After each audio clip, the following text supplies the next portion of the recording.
বল হাতে সেই জালাল, তার একটা হাত নেই, এক হাতেই তিনি ক্রিকেট খেলেন।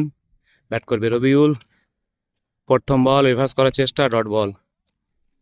পরের বল চালিয়েছেন ফিল্ডিং, একটা রান। ক্যাপ্টেন আলো বল হাতে আবারও জালাল দৌড় শুরু করেছে। ব্যাটসম্যান রবি এসআই হাঁকিয়ে দিয়েছে, এখানে দেখবো শেষ। ফিল্ডিং সেভ করে ফেলেছে, একটা রান। 3 বল থেকে 2 রান খরচ করেছে জালাল। জালালের পরের বল ব্যাট করবে আবার রবিউল, এখানে সরাসরি ডট করে ফেললেন। 4 বলে 2 রান। পরের বল ফুলটস বল, তার কোনো ক্ষমা নেই। 6টি রান, আরও একটা 6। 5 বল থেকে 8টা রান খরচ করেছে জালাল। পরের বল রিভার্স করার চেষ্টা, কিন্তু ব্যাটে বল হয়নি, ডট বল।